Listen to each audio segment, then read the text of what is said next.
Assalamualaikum warahmatullahi wabarakatuh. Innal hamdalillah nahmaduhu wa nasta'inuhu wa nastaghfiruh wa na'udzu billahi min shururi anfusina wa min sayyiati a'malina may yahdihillahu fala mudilla lahu wa may yudlilillahu falan tajida lahu waliyan mursyida. Allahumma salli ala sayyidina Muhammadin الفاتح لما أغلق والخاتم لما سبق ناصر الحق بالحق والهادي إلى صراطك المستقيم وعلى آله حق قدره ومقداره العظيم صلاة تغرقنا بها في بحر مشاهدة ذاتك الأحدية وتؤيدنا بالعناية المحمدية والهمة الأحمدية في جميع الحالات والمقامات وتديمها علينا ما دامت الأرض والسماوات. ورضي الله تعالى عن سيدنا وسندنا أبي العباس أحمد بن محمد التجاني وجميع أزواجه وذريته ومقدميه وخلفائه وأحبابه من الإنس والجان أجمعين. أما بعد. Alhamdulillah, segala puji bagi Allah Subhanahu wa taala yang tiada hentinya memberikan kepada kita limpahan nikmat dan karunia-Nya.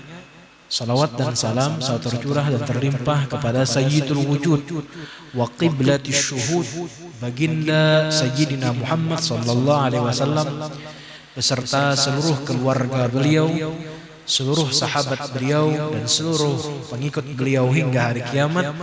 Dan juga semoga keridhaan Allah selalu tercurah dan terlimpah kepada sandaran hati kita, pembimbing ruhaniyat kita, Sayyiduna Qutbil Maktum Abil Abbas Ahmad bin Muhammad Tijani beserta seluruh keluarga beliau, seluruh zuriat beliau, serta seluruh khalifah dan muqaddam beliau, seluruh murid dan ahbab beliau hingga hari kiamat. Amin ya rabbal alamin. Minggu yang lalu kita berbicara tentang syarat di dalam tarekat.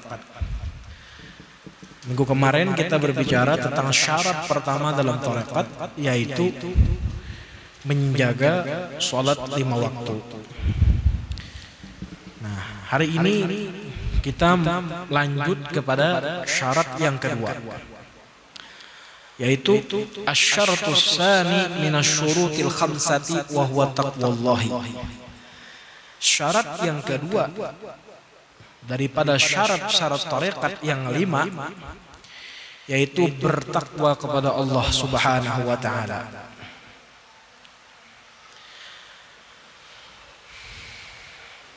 Taqwallahi azza wa jalla wa dzalika bimtithalil awamir syar'iyyati ala qadril istita'ati wa jitinabin nawahi mutlaqan. Pengertian takwa adalah melaksanakan ataupun menjunjung tinggi perintah-perintah syariat serta menjauhi larangan-larangan syariat. Liqaulihi ta'ala, karena Allah Subhanahu wa taala berfirman, fattaqullaha mastata'tum wasma'u wa ati'u. Bertakwalah kalian kepada Allah sebisa kalian, semampu yang kalian bisa. Wa qaulihi sallallahu alaihi wasallam, ma nahaitukum anhu fajtanibuh wa ma amartukum bihi fa'tu fihi bimastata'tum. Jadi ujar Rasulullah, apa saja yang aku larang kepada kalian maka jauhilah, dan yang aku perintahkan kepada kalian maka kerjakanlah.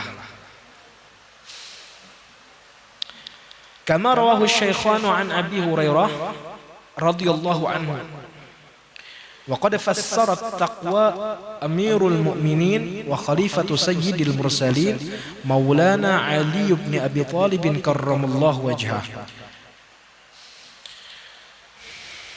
Dan telah menafsirkan akan takwa oleh Amirul Mukminin serta Khalifah baginda Rasulullah, yaitu Maulana Al-Imam Ali bin Abi Thalib karramallahu wajhah, Menurut Imam Ali, takwa di sini adalah hiyal khaufu minal jalil, yaitu takut kepada Allah yang Maha Besar, wal amalu bitanzil, serta mengamalkan dengan apa yang telah Allah turunkan di dalam Al-Quran, wal qana'atu bil qalil, serta merasa cukup dengan sesuatu yang sedikit, wal isti'dadu liyaumir rahil, dan menyiapkan diri untuk hari keberangkatan, yaitu di hari besok nanti, di hari kiamat.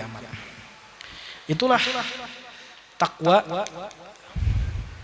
yang diperintahkan atau disyaratkan kepada kita pengamal tarekat Tijani. Qala sallallahu alaihi wasallam, ittaqillaha haitsu ma kunta. Bertakwalah kalian kepada Allah dimanapun kalian berada. Wa atbi'is sayyi'ata alhasanata tamhuha. Dan iringkanlah perbuatan yang buruk dengan perbuatan yang baik. Tamhuha, maka perbuatan yang baik akan menghapuskan perbuatan yang buruk. Di dalam Quran dinyatakan innal hasanati yudhibna sayyi'at. Sungguhnya amal-amal kebaikan ini akan menghilangkan amal-amal yang buruk.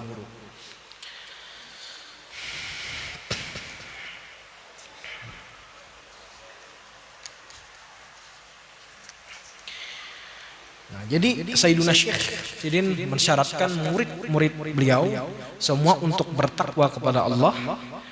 Wa yadullu lishtirati Maulana Syekh radhiyallahu anhu ma dzakara ala ashabihi qawluhu fi Jawahiril Ma'ani wa ghairuhu. Dan yang menjadi dalil bahwasanya Sayyiduna Syekh menjadikan takwa sebagai syarat di dalam tarekat, yaitu terdapat di dalam kitab Jawahirul Ma'ani dan lain-lainnya.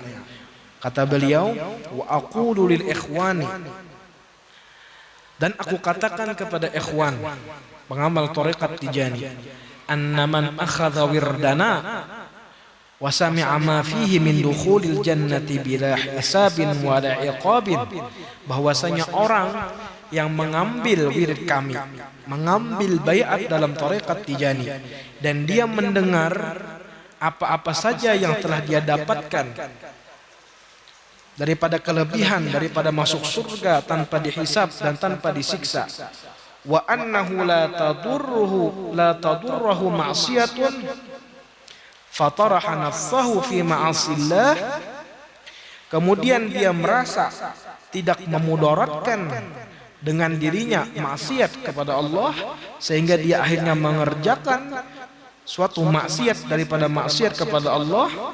Wattakhadha dzalika hubalatan ilal iman min uqubatillahi fi ma'asihi, dan dia menjadikan berpegang kepada kelebihan-kelebihan tadi menjadi tali dia untuk merasa aman, wasilah dia merasa aman daripada siksa-siksanya Allah pada maksiatnya. Albasallahu qalbahu bughdana, maka Allah akan memakaikan di dalam hatinya untuk membenci kami. Hatta yasubbana, sehingga dia nanti mencaci kami. Fa'idha sabbana amatahullahu kafira, apabila mencaci kami maka dia akan mati dalam keadaan kafir. Fahdharu min ma'asillah, maka takutlah daripada maksiat kepada Allah, wa min uqubatihi, dan daripada siksanya Allah. Nah, ini diantara kata-kata Sayyiduna Syekh radhiyallahu ta'ala anhu.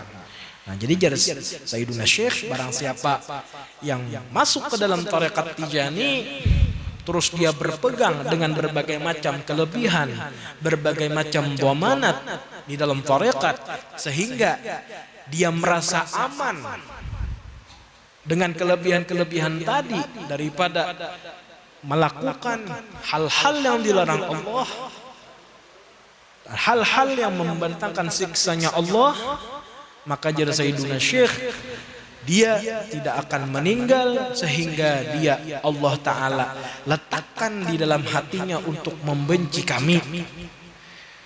dan dia akan mencaci kami dan mati dalam keadaan kafir. Nah, inilah penting antara khauf dan raja. Kita mengharap berbagai macam kelebihan, berbagai macam karunia yang akan Allah Ta'ala berikan kepada murid-murid Sayyiduna Syekh, tetapi kita pun juga tetap harus takut kepada siksa-siksanya Allah. Jadi khauf, rasa mengharap, khauf, rasa takut, raja, rasa mengharap itu harus seimbang. Nah, jangan sampai kita lebih besar rasa rajanya, tapi nanti kita akan terjatuh di dalam hal-hal yang tidak diridhai Allah Subhanahu wa Ta'ala. Memang ada beberapa ulama yang berpendapat apabila umur itu sudah dikira-kira hampir habis, misalnya kita sudah kira-kira sakit, sudah hampir mendekati ajal, maka di sini yang lebih ditekankan kepada dirinya untuk lebih kuat raja daripada khauf. Karena dia sudah hampir meninggal dunia. Jadi yang lebih ditekankan untuk memperbesar rasa mengharap kepada Allah daripada rasa takut kepada Allah. Tapi bagi kita yang masih sehat walafiat, ini maka ulama mentarjihkan kita lebih baik memperbesar rasa khauf. Ya minimal itu seimbang. Seimbang antara takut dan mengharap. Seimbang antara khauf dan raja.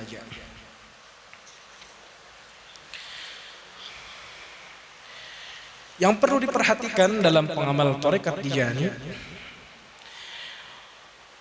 wa minal faraidi wa fir risalati wa minal faraidi birrul walidaini wa in kana fasiqaini wa in kana musyriqaini. Di antara hal yang harus diperhatikan pengamal tarekat Tijani yaitu berbakti kepada kedua orang tua. Walaupun kedua orang tuanya itu adalah orang yang fasik. Fasik ini pelaku dosa besar. Walaupun misalnya orang tuanya adalah perampok, pembunuh misalnya. Walaupun bahkan orang tuanya juga musyrik, mensekutukan Allah Subhanahu wa Ta'ala. Walaupun orang tuanya itu tidak beriman, tetap dia ditekankan untuk berbakti kepada kedua orang tuanya. Falyaqul lahuma qawlan layyina wa yu'ashiruhuma bil ma'rufi wa la yuti'uhuma fi ma'siyatin. Maka hendaknya dia berbicara kepada kedua orang tuanya dengan kata-kata yang lembut dan bergaul kepada kedua orang tuanya dengan perbuatan yang ma'ruf, yang baik, tetapi tidak mentaati kedua orang tuanya pada hal yang maksiat. Nah, andai kata orang tuanya merintahkan dia melakukan maksiat, maka dia tidak mentaati dalam hal itu. Tapi dia tetap ditekankan untuk berbuat baik kepada kedua orang tuanya. Ditekankan untuk tetap bersikap ramah kepada kedua orang tuanya. Dan ditekankan dalam menasehatinya pun juga harus bersifat ramah, berkata-kata yang lembut. Wa 'alal mu'mini ay yastaghfira li abawayhi al-mu'minaini wan nasihati lahuma. Dan hendaknya bagi orang yang beriman dia mintakan ampun kepada Allah kepada kedua orang tuanya jika kedua orang tuanya termasuk orang yang beriman, serta menasihati kedua orang tuanya. Nah, ini harus ditekankan menjadi pengamal tarekat Tijani. Al-aqu li walidaini lam yatayassar lahu at-tariq, lam yatayassar lahu suluk fi tariqatina. Kata Sayyiduna Syekh, orang yang durhaka kepada kedua orang tuanya, maka tidak akan mudah bagi dia untuk bisa suluk dalam tarekat kami. Nah, makanya bahkan kita diperintahkan dahulu sebelum mengambil talqin tarekat Tijani, jika ada orang tua masih dalam keadaan masih belum dipanggil Allah, maka seyogianya sepantasnya meminta izin dahulu kepada kedua orang tuanya. Jika orang tuanya mengizinkan, alhamdulillah. Jika tidak mengizinkan, tidak apa-apa, tetap boleh dia bertalqin. Nah, jadi izin di situ sekedar ta'adduban, sekedar beradab kepada kedua orang tuanya.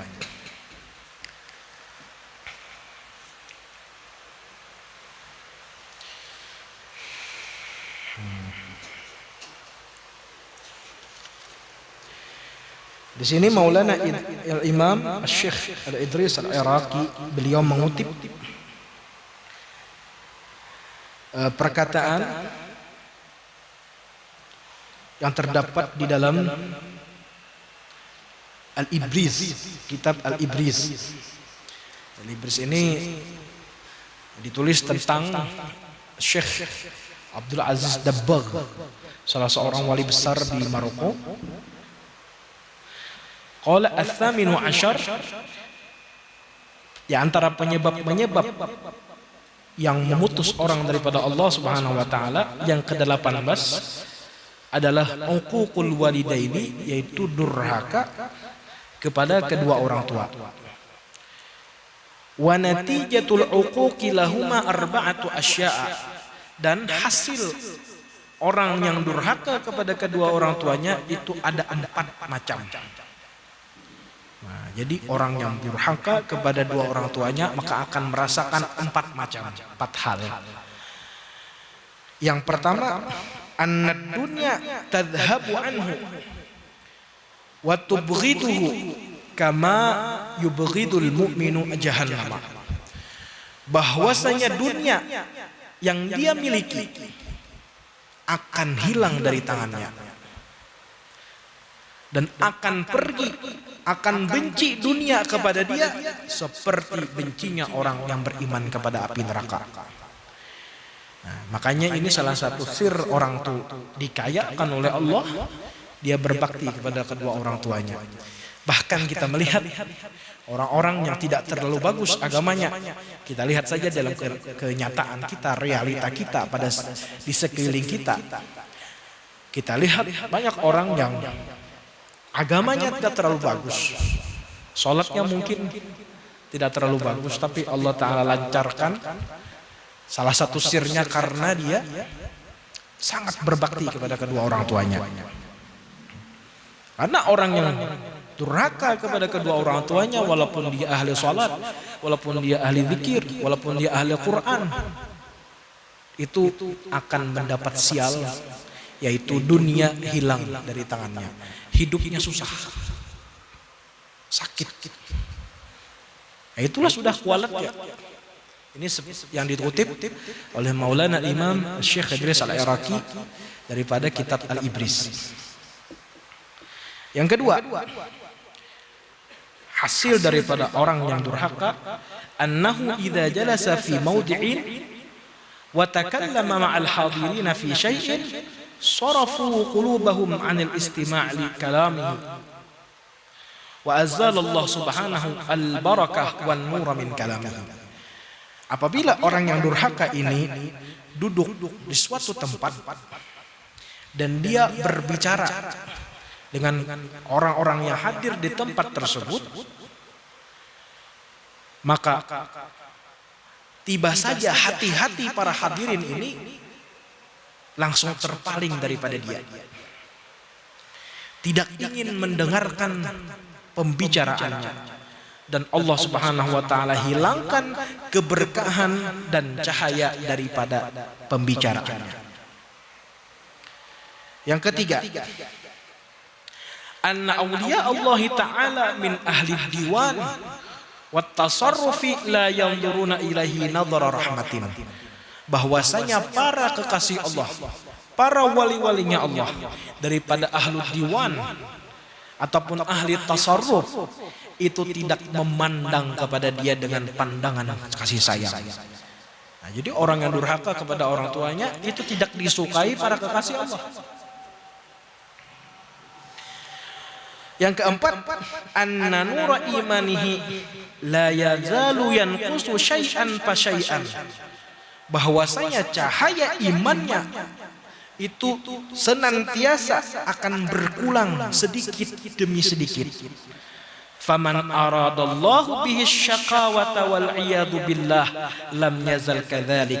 Dan orang yang dikehendaki oleh Allah akan celaka dengan sebab durhaka tadi, dan kita berlindung kepada Allah dari hal ini, maka akan terus saja seperti itu ila ayyadhhaba nuru imanihi, hingga Allah Ta'ala hilangkan cahaya imannya, wa yatmahillu bil kulliyah, sehingga hilang sama sekali cahaya iman tersebut, fayamutu kafira, dan dia meninggal dalam keadaan tidak beriman. Inilah dampak ataupun hasil seorang anak yang tidak berbakti ataupun durhaka kepada kedua orang tuanya. Wa natijatu ridahum arba'atu asya' wa hiya adbatu hadhihi. Dan hasil dan dampak orang yang mendapatkan keridhaan orang tua itu ada 4 macam. Pertama, hadhihi tuhibbuhud dunya kama yuhibbul mu'minu al jannah. Yang pertama, dunia itu akan mencintai dia sebagaimana cintanya orang yang beriman kepada surga. Wa yahlu kalamu min bainin nas, dan orang-orang pun akan senang mendengar pembicaraannya. Wa yanzuru ilaihi auliyaullah azza wa jal, dan memandang kepada dia para kekasih Allah Subhanahu wa taala. Wala yazalu imanuhu yazidu syai'an fa syai'an, dan imannya akan terus bertambah sedikit demi sedikit. Nah, jadi penting sekali bagi seorang pengamal tarekat Tijani untuk berbakti kepada kedua orang tuanya. Apabila kedua orang tuanya sudah meninggal dunia, maka tentu masih bisa berbakti, yaitu dengan mengucapkan istighfar, dengan merutinkan ziarah kepada kedua orang tuanya. Nah, ini.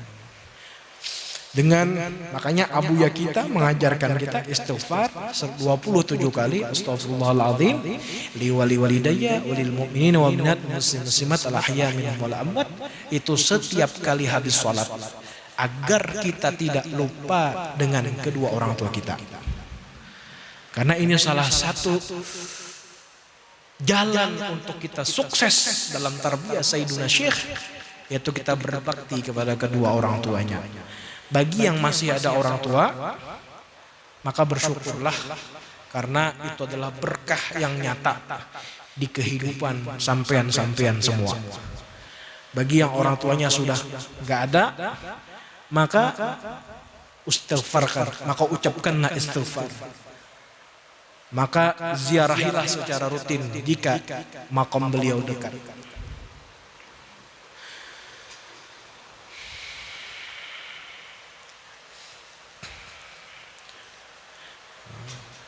Dan bagi orang yang sudah orang tuanya meninggalkan, maka jangan dikira kesempatan untuk durhaka itu selesai. Tidak.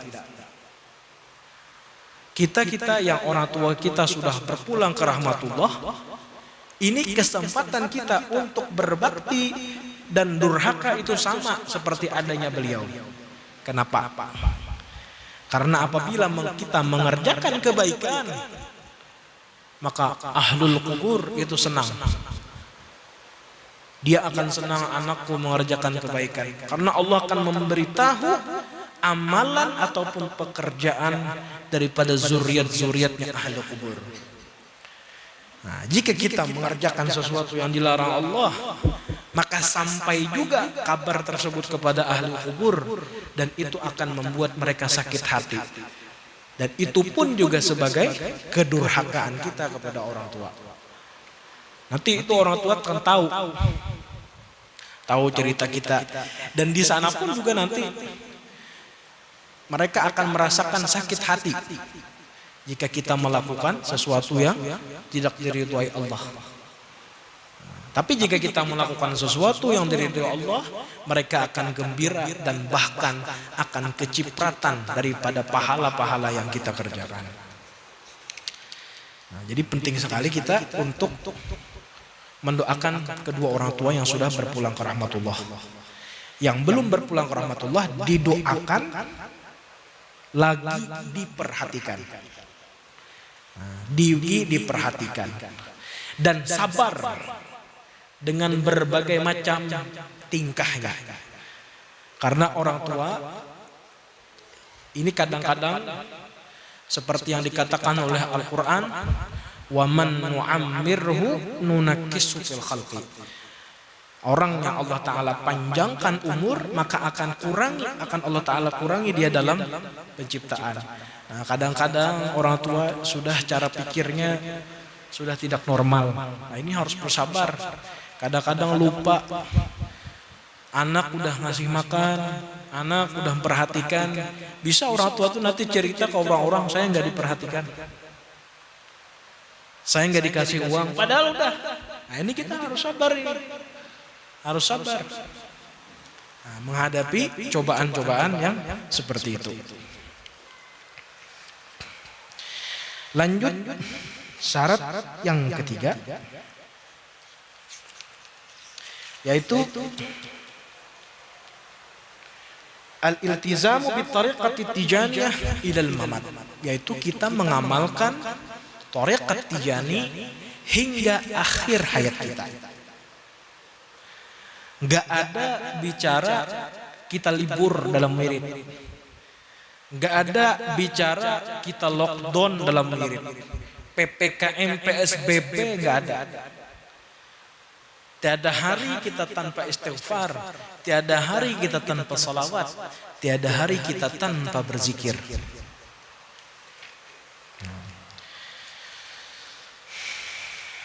Kenapa?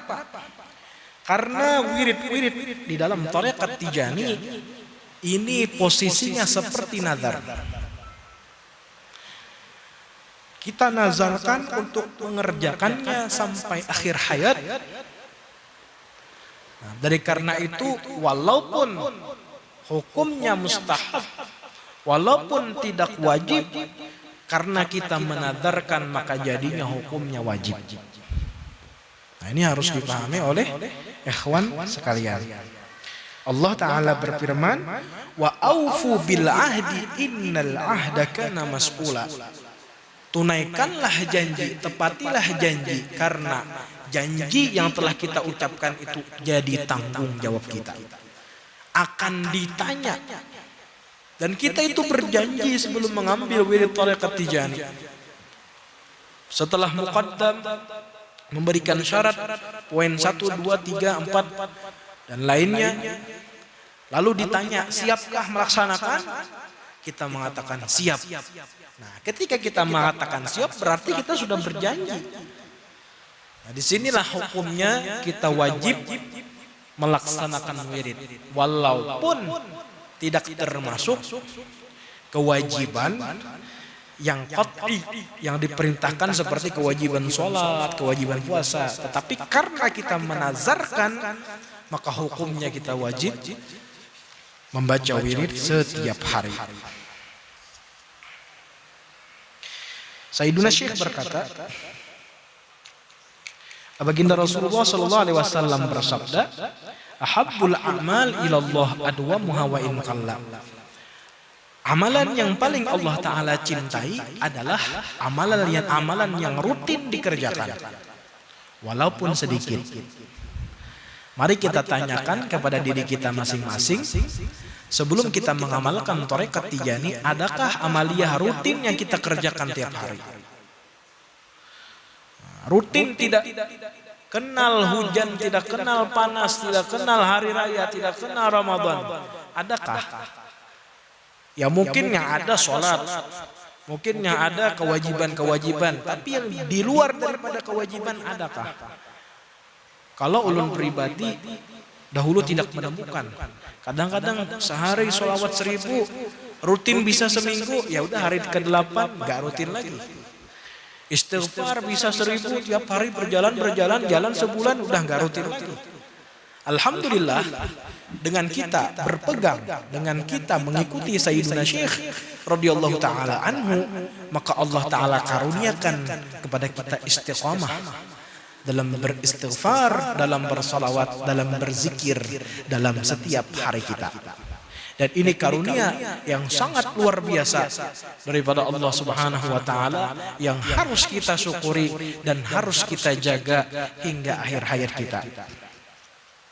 Sayyiduna Syekh radhiyallahu taala anhu berkata di dalam kitab Jawahirul Ma'ani wa nassuhu, dan teksnya sebagai berikut: wa man fatahu wirdun falyatadarakahu ala mamarrid dahr.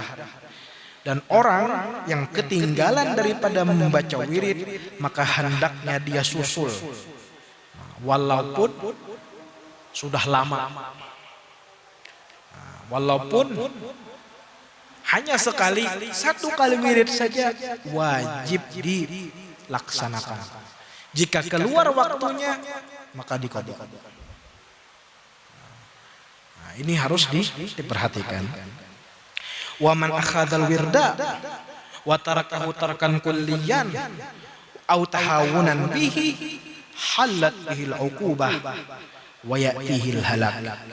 Dan orang yang telah mengambil wirid tarekat Tijani dan meninggalkannya secara keseluruhan atau tidak meninggalkan secara keseluruhan tetapi dia meremehkan dalam pelaksanaannya. Meremehkan di sini misalnya dia suka keluar daripada waktunya, sering terqadha, maka dia akan mendapatkan uqubah sanksian, dan dia jika tidak bertaubat akan mendapatkan kebinasaan. Nah, ini peringatan daripada Sayyidina Syekh radhiyallahu taala anhu. Wa hadha ikhbarun min sayyidil wujud sallallahu alaihi wasallam li syekhina radhiyallahu anhu, dan ini merupakan kabar daripada baginda Rasulullah kepada Sayyidina Syekh radhiyallahu taala anhu. Wa nassuhu, dengan teks sebagai berikut: kullu man akhadha 'alaika qul lahu fi wasiyatika lahu dzikruna hadza 'azim.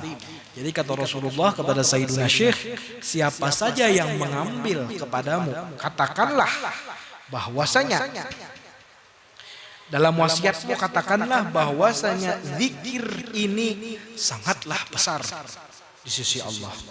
Wa iyyakum wattafrita fihi. Wa iyyakum, dan hati-hati kalian tafrid. Tafrid di sini artinya tidak benar-benar menjalankan wirid yang telah diambil. Watarkahu, ataupun meninggalkannya sama sekali. Li anna sholata alayya azimah, karena salawat kepadaku ini sangatlah agung. Wahiyya babul kamal, ini adalah pintu kesempurnaan. Wahiyyal madkhalul a'zam, inilah pintu yang sangat besar, pintu terbesar. Wa man tarakaha la yajidu baban min ghairiha la yadkhulu alaih.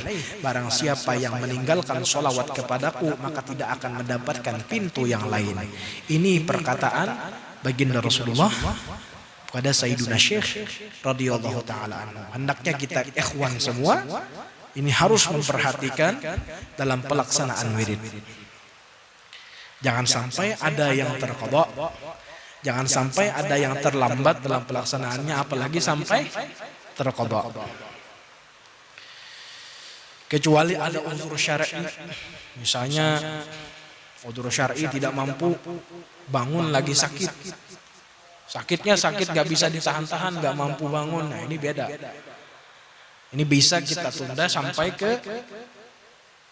datang kesembuhan kepada kita. Misalnya sakitnya pagi, ya sore sembuh, ya bisa dibaca sore. Atau sakitnya malam, atau apa sore, tapi sembuhnya pagi, ya dibaca pagi. Nah seperti itu. Intinya kalau nggak ada uzur, jangan kita meremehkan pelaksanaan wirid, apalagi sampai meninggalkan wirid. Karena wirid ini adalah benteng bagi kita, benteng kita daripada syaitan, benteng kita daripada berbagai macam hal-hal yang memudaratkan kita.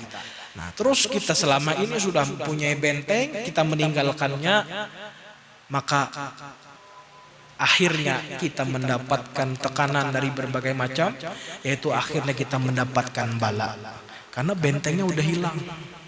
Nah, itu syarat yang ketiga. Syarat yang keempat, insyaallah udah akan memperpanjang dalam pembahasan ini.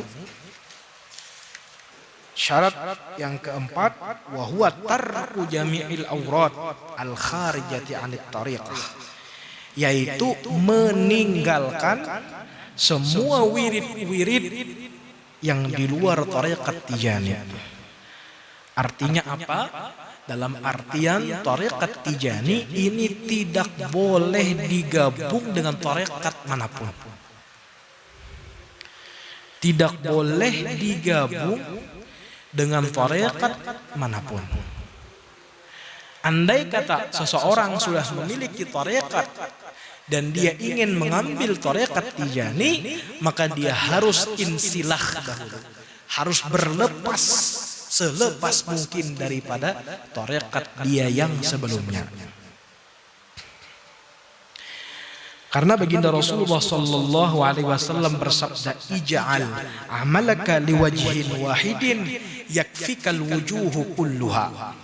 Jadikanlah amalmu kepada satu sisi, maka semua sisi itu akan mencukupimu. Nah, jadi kita beramal itu konsen dengan satu wirid.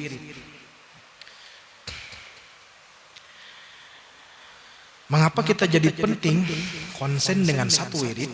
Karena wirid ini diumpamakan kita seperti menggali sumur. Nah, wirid tarbiyah daripada syekh murabbi seperti menggali sumur. Nah, kalau satu sumur, satu titik kita rutin, kita sungguh-sungguh menggalinya, kita gali, suatu saat kita akan bertemu dengan air sumber. Air sumber tersebut, ain tersebut adalah baginda Rasulullah sallallahu alaihi wasallam. Jika kita sudah sampai kepada baginda Rasulullah, itu sudah cukup. Karena baginda Rasulullah lah yang akan membawa kita ke hadrat Allah Subhanahu wa taala. Karena semua wali Allah itu tugasnya hanya mampu membawa kepada baginda Rasulullah. Setelah itu yang membawa kepada Allah itu adalah baginda Rasulullah sallallahu alaihi wasallam, huwal wasitatul uzma, huwal hijabul a'zam. Nah, jadi beda dengan orang yang menggali sumur, dia gali umpamanya mengerjakan wirid, ya dia kerja baca wirid itu seperti menggali sumur, sudah dapat sekitar 30 cm. Dia tergiur dengan wirid yang lain, tergiur dengan keistimewaan, kelebihan wirid yang lain. Dia tinggalkan ini, cari lagi wirid yang lain, baca lagi, sampai seperti itu terus. Seperti orang yang menggali sumur 30 cm, cari lagi titik yang lain, gali lagi, akhirnya nggak ketemu dengan air sumber. Ini penting, karena ini bukan dalam hal seperti orang yang jualan. Kalau orang jualan kan filsafatnya seperti ini, ada kecemburuan dengan pembeli. Kalau kamu beli ke sini jangan beli ke sana, itu orang jualan. Tapi kalau tarekat Tijani bukan seperti itu Sayyiduna Syekh. Beliau menyuruh kita fokus di dalam tarekat Tijani ini untuk kemaslahatan kita, bukan untuk kemaslahatan beliau. Bukan seperti filsafat orang yang berdagang.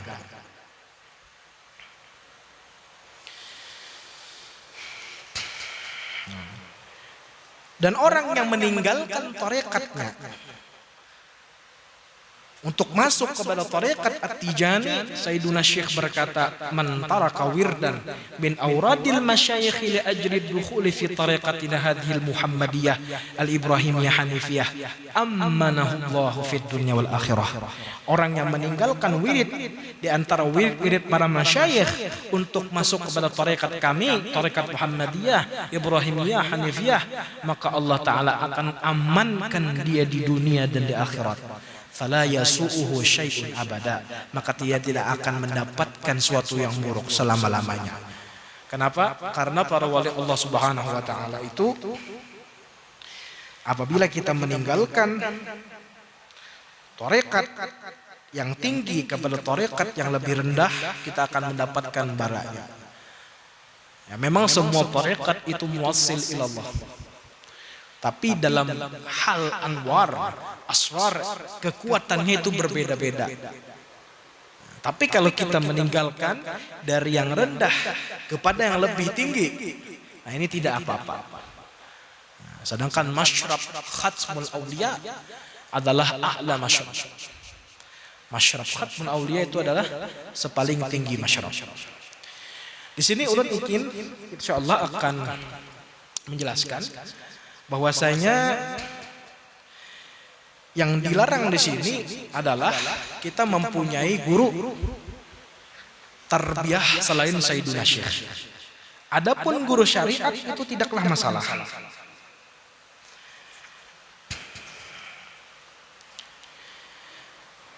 Al-Imam Asy-Syaikh Maulana Al-Baqili radhiyallahu anhu di dalam kitab beliau Al-Ira'ah Arasi Syumusi Falakil Haqaiqil Irfaniyah, beliau mengatakan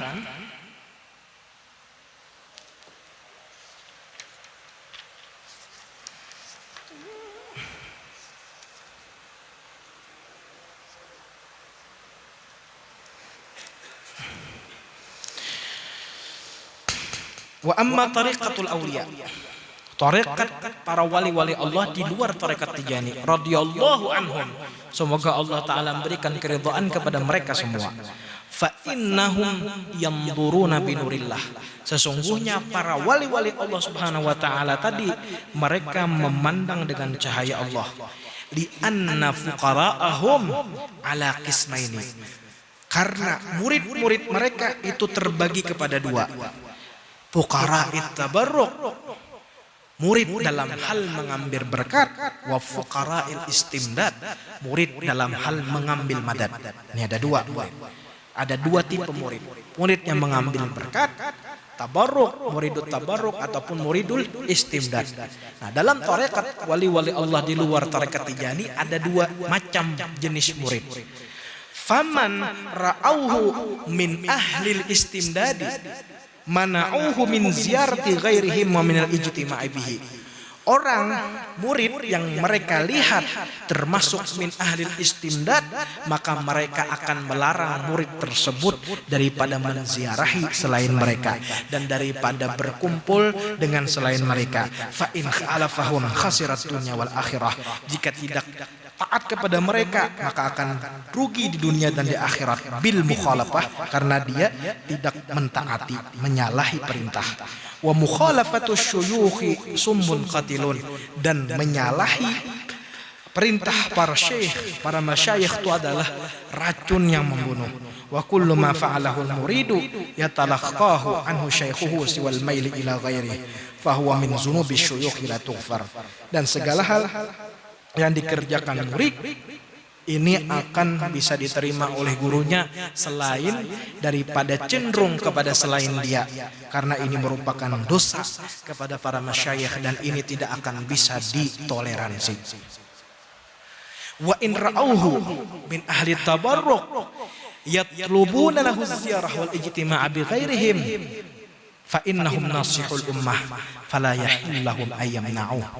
Jika mereka melihat murid yang datang ini hanya murid tabarruk, murid dalam mengambil berkat,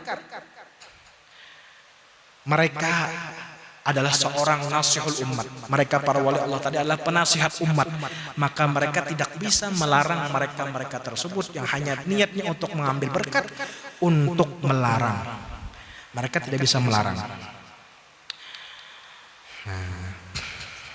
Wa amma fuqara'u hadhihi tariqah fa kulluhum fuqara'ul istimdad wa kulluhum maqsudun li hamli asrar syekh radhiyallahu anhu. Sedangkan seluruh murid Tijani ini semuanya adalah murid istimdad. Dan semua mereka itu layak dimaksudkan untuk menanggung ataupun membawa rahasia asrar Sayyiduna Syekh radhiyallahu taala anhu. Nah, jadi semua tarekat, padahal semua tarekat ini mereka tidak mengizinkan muridnya jika muridnya termasuk min ahli istimdad. Di luar tarekat Tijani pun mereka tidak mengizinkan jika muridnya min ahli istimdad. Yang mereka izinkan untuk ziarah ke sana kemari itu adalah murid min ahli tabarruk. Mau bukti? ulun bukaan di dalam kitab Asfa Manahil Safa fi Masyrabi Khatamil Auliya wa Sayyidil Asfiya karangan oleh Syekh Muhammad Hafiz At-Tijani Al-Masri. Ulun akan membacakan sebuah istishhad, sebuah pembuktian yang tertulis di dalam kitab-kitab tarekat ataupun wali-wali Allah di luar tarekat Tijani, yang mana mereka melarang murid-murid mereka yang min ahlil istimdad untuk berziarah kepada wali yang lain. Mohon maaf, mungkin agak lama kita sedikit malam ini karena ilmiah bicaranya. Bicara ilmiah ini pusing sebenarnya.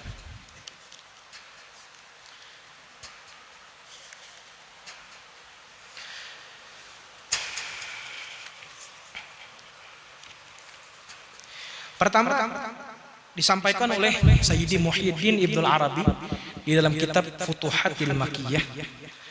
Kata beliau pada bab Al-Hadi wa Thamanin wal Mi'ah fi Ma'rifati Maqam Ihtiram Masyayikh, pada bab 181 pada mengenali maqam cara menghormati para masyayikh. Wa alam annahu kama lam yakun wujudul alami bainal ilahaini wal mukallaf baina rasulaini mukhtalif syariah wala imra'ah baina zawjaini kadzalika la yakunul muridu baina syaikhaini idza kana murida tarbiyatin. Sebagaimana ujar Ibnul Arabi lah, ini di luar Tijani dan bahkan sebelum tarekat, sebelum adanya tarekat Tijani, sebelum masanya Sayyiduna Syekh Ahmad Tijani. Kata Ibnul Arabi, sebagaimana alam itu tidak mungkin dalam satu alam itu ada dua Tuhan, tidak mungkin dalam seorang mukallaf yang diperintahkan syariat itu ada dua rasul yang berbeda syariat, dan tidak mungkin dalam satu perempuan itu ada dua suami, maka tidak mungkin juga bagi seorang murid mempunyai dua guru apabila dia murid tarbiyah ataupun murid istimdad. Fa in sahibathu bila tarbiyatin fala yubali bi suhbati syuyukh. Apabila dia menjadi murid tapi bukan murid tarbiyah, maka dia tidak peduli dengan suhbah para masyayikh. Kulluhum li'annahum laisa tahta hukmihim, mereka semua tersebut bukan di bawah hukum mereka. Wa hadhihi tusamma suhbatal barakah, ini dinamakan dengan menjadi murid sekadar mengambil berkat. Nah, ini bukan murid yang khusus. Ini menurut Al-Imam Muhyiddin Ibnul Arabi. Dan beliau pun juga berkata, masa maha syaikhun muridahu fil ijtima'i bi ghairihi illa hasala lahu taraddudun fi ayyi syaikhaini. Tidak mengizinkan seorang syekh kepada muridnya untuk berkumpul kepada wali yang lain kecuali akan didapatkan oleh murid tersebut rasa ragu di antara dua guru. Ayyu syaikhaini a'la minal akhar. Mana yang lebih tinggi daripada yang lain, hatta yatalammadalahu, sehingga dia sampai berguru kepada yang lebih tinggi. Nah, jadi seperti itu, kada bisa aja sih dia. Wa idza hasalahu dzalika rafadahu qalbul itsnain. Apabila dia tetap berguru kepada dua ini, maka hati dua-dua guru tadi akan menolak. Falam yamtafi' bi ahadin minhuma, maka dia tidak akan bisa mendapatkan manfaat salah satu daripada guru tadi. Di anna syartal intifa', karena syarat bisa mengambil manfaat, jazmut tilmidhi bi annahu la yakhruju min dairati syaikhihi hatta yahsul lahul kamal. Dia bahwasanya dia harus memastikan bahwa dia tidak keluar daripada aturan pengawasan gurunya sampai dia menjadi orang yang sempurna. Ini pendapat Ibnul Arabi, bukan pendapat tarekat Tijani. Nah, jadi ma'ruf sebenarnya masalah ini.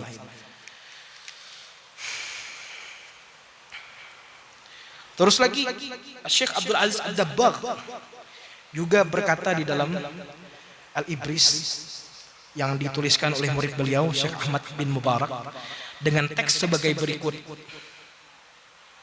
Wala taqaddimanna ala syekhin bi qasdi dukhul fi mahabbatihi hatta ta'taqid annahu min ahli tarbiyah wa annahu la ahadun aula biha minhu fi zamani.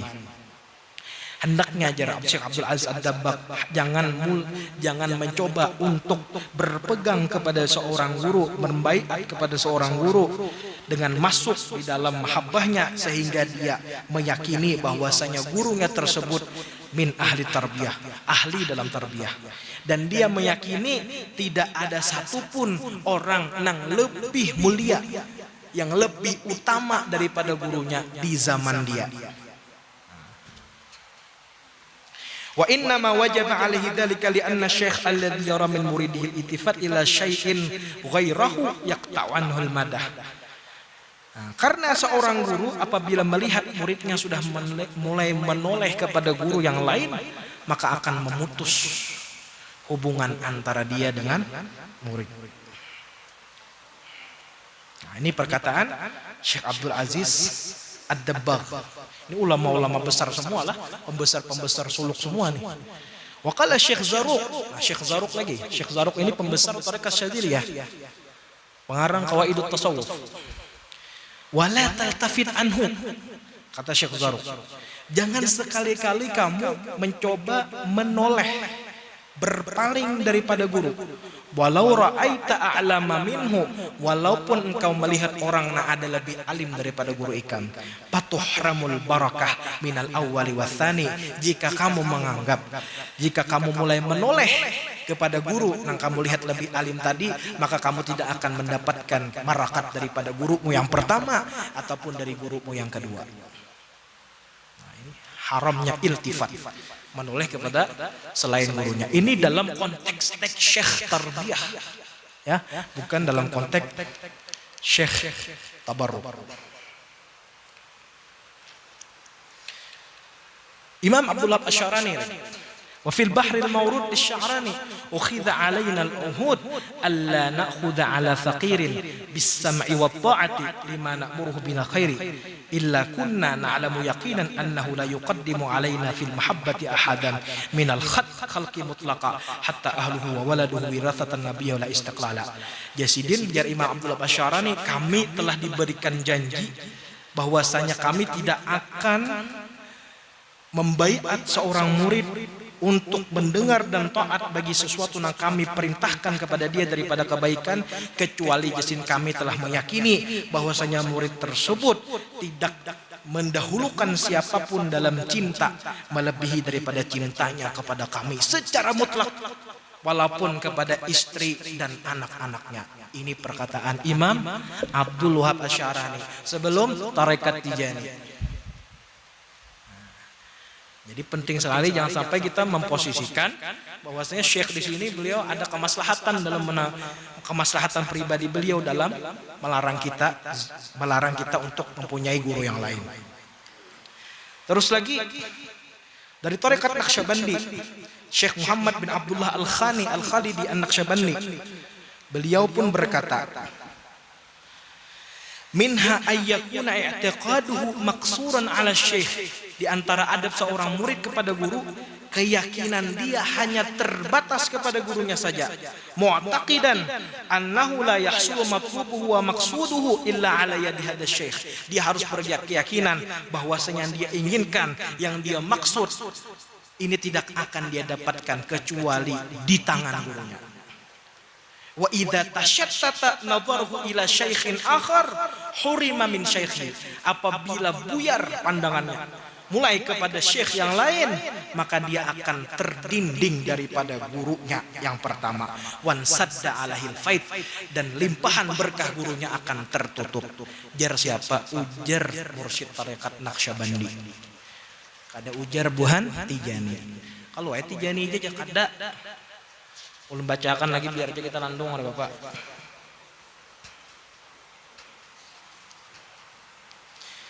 Terus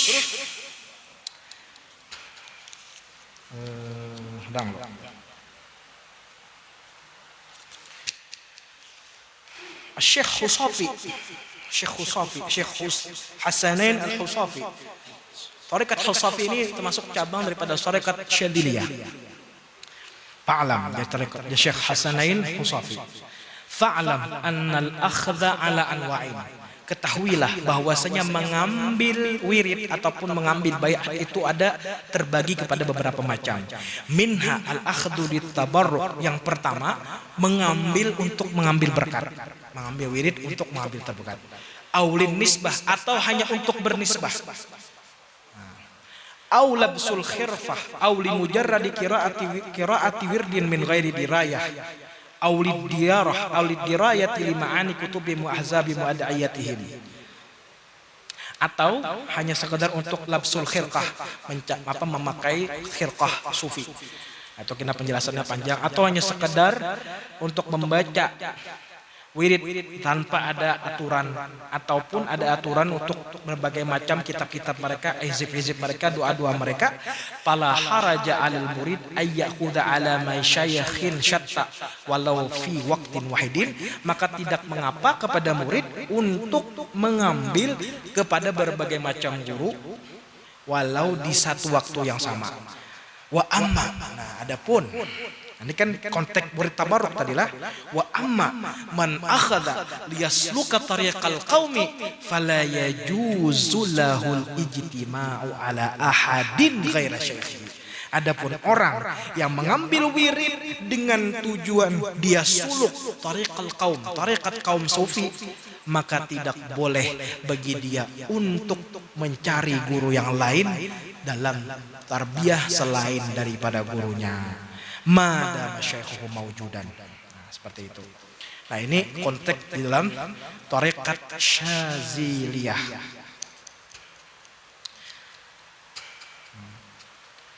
Terus lagi dinukil juga di sini daripada murid-muridnya Syekh Abdul Aziz Ad-Dabbagh, yang mana murid-murid Syekh Abdul Aziz Ad-Dabbagh ini tidak mau juga menziarahi selain daripada gurunya.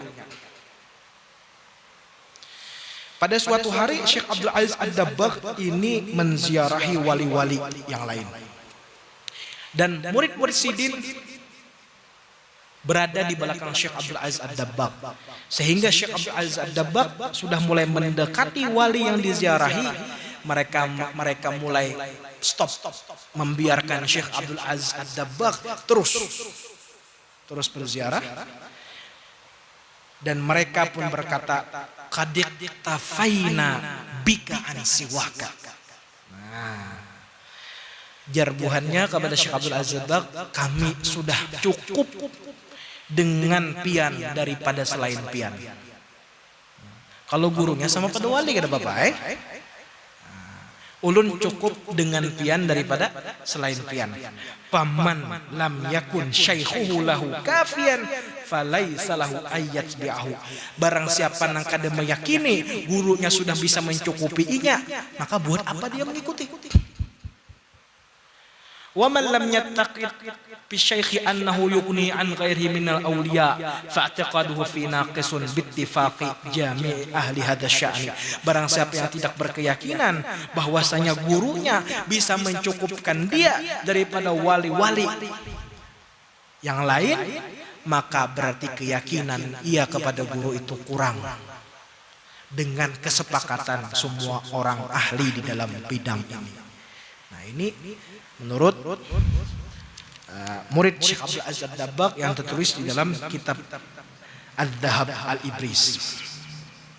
Di dalam kitab Uhudul Muhammadiyah pun juga dikatakan Syekh Muhammad Asy-Syinawi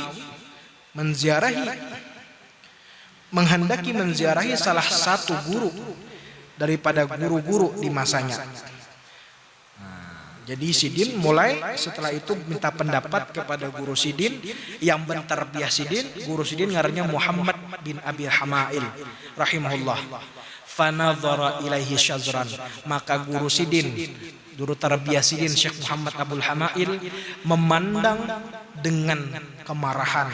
Waqal ya Muhammad ya la yanbaghi li muridin ayakhudha an syaikhin illa alima annahu yakfihi min jami'in nas. Jar Sidin, jar guru Sidin, kada selayaknya bagi seorang murid hendak mengambil baiat kepada seorang syekh kecuali dia meyakini bahwasanya guru dia bisa mencukupkan dia daripada sekalian guru-guru yang lain. falau kuntu la akfika fa kaifa taqayyatta alayya fi dhahir wa batinuhu baituka ala khilafihi.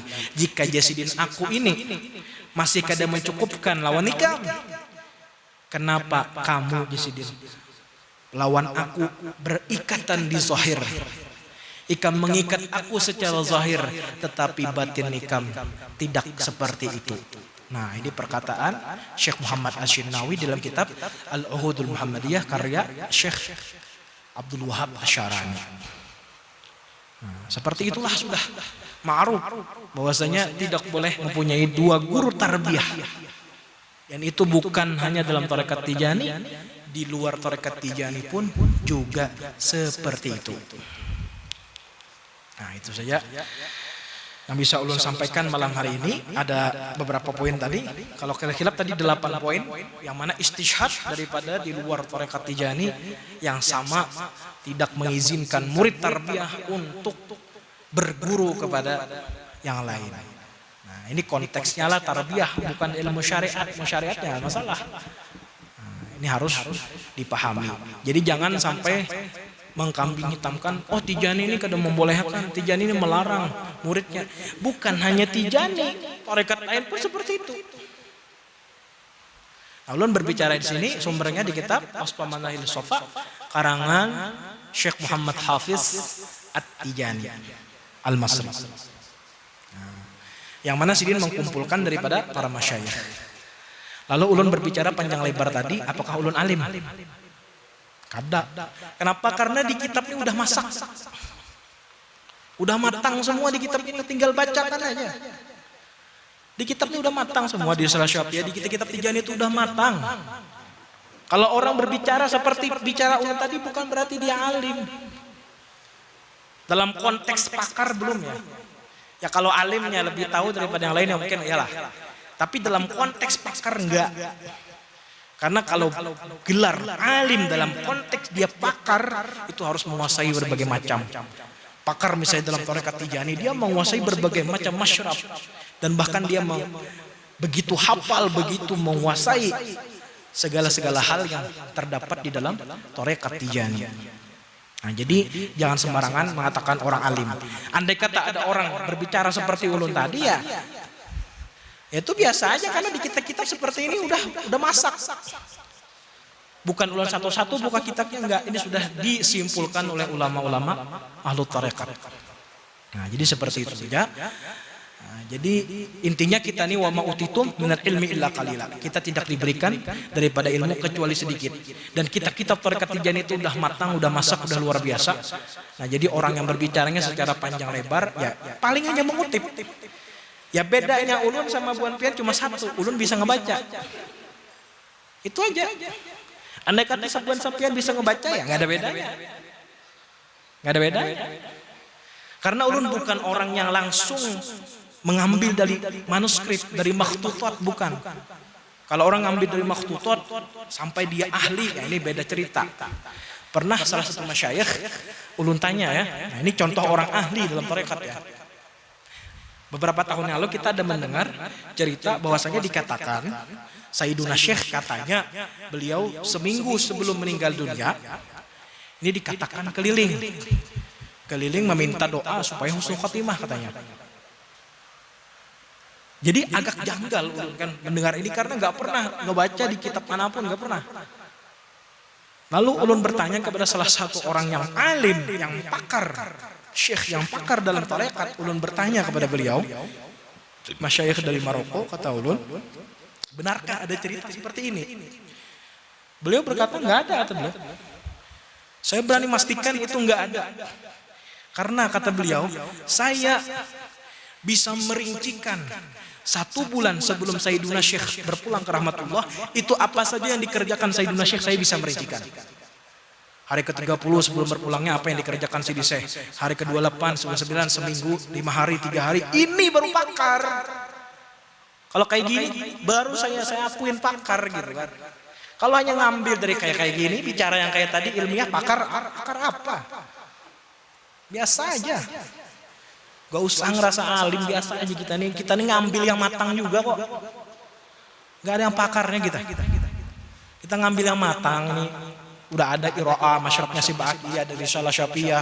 Ya kalau kayak beliau-beliau ini, Syekh Ba'akili, Syekh Idris Iraqi, Syekh Muhammad Hafiz, ini memang pakar mereka. Kita ini cuma nikmatin karya mereka gitu. Kita ini cuma sebagai nakil, sebagai pengutip. Jangan kita ngebaca ini ngerasa kita yang ngarang gitu, jangan. Kita nggak ngarang, kita nggak nulis, kita cuma ngebaca. Ya kebetulan aja ikhwan-ikhwan di sini nggak bisa baca. Kalau mereka ahli bahasa Arab ya udah nggak ada bedanya, nggak ada bedanya. Ulun sama sampean nggak ada bedanya, nggak ada bedanya. Cuma sampean aja nggak bisa bahasa Arab, ulun bisa. Lalu terkesan ulun alim, padahal enggak. Ulun nggak alim. Ulun cuma sekedar pengutip. Pahami para ikhwan. Abuya bukan nggak bisa bicara kayak gini. Ulun murid Abuya aja bisa bicara kayak gini, apalagi Buya mau bicara kayak gini bisa Buya. Apa yang susah? Cuma buat apa sebenarnya ikhwan mau rinci-rinci kayak gini buat apa? Ini pembicaraan yang dalam sebenarnya, para ulama sebenarnya harus yang ngebahas, para muqaddam. Ikhwan tuh cukup ringan-ringan lah. Yang penting mahabbah, yang penting terlalu terjaga syarat syariat, selalu terjaga wirid dia, selalu terjaga sholat dia. Itu yang selalu ditanamkan oleh Abuya, itu adalah esensi tarekat, nilai dalam tarekat. Itu yang lebih beliau tanamkan kepada kita. Bukan beliau nggak mampu bicara-bicara ilmiah. Sebenarnya beliau nggak pengen repot gitu, nggak pengen ngerepotin ikhwan. Repot ikhwan nanti pikir. Kayak sampean tadi dengar ulun, pusing kan? Lebih baik ulun yang kayak kemarin-kemarin kan ngomongnya kan? Santai gitu kan, cerita. Lebih mengena di hati. Kalau kayak gini berat nih. Ini orang-orang kuliah, orang-orang pesantren yang lebih enak. Kalau orang-orang pedagang itu lebih pedagang, petani, ya istilahnya bukan ahli ilmu, bukan mengkaji ilmu ya. Lebih penting masalah mahabbah, masalah kecintaan kepada Sayyiduna Syekh. Itu lebih penting. Nah, cuma ulun pengen berbicara aja. Berbicara aja. Biar istilahnya ada juga lah formalnya gitu. Nanti kira orang nggak bisa bicara kayak gini, bisa kita kalau bicara. Dari dulu udah bisa, tapi nggak mau saya. Karena melihat Abuya nggak pernah mencontohkan seperti itu. Ya tapi sekali-sekali perlu juga kita ngebahas, biar merasakan sensasinya gitu ya kawan kan. Ketika udah masuk ruangan ilmiah ya kayak gini, bahasa Indonesia, bahasa yang berat-berat. Tapi insya Allah kalau udah selesai ngebahas fikih tarekat, ya udah yang ringan-ringan aja lagi ya. Ringan-ringan aja biar ikhwan itu juga enak gitu. Itu saja yang bisa ulun sampaikan pada malam hari ini. Hadanallahu wa iyyakum ajma'in. Assalamualaikum warahmatullahi wabarakatuh.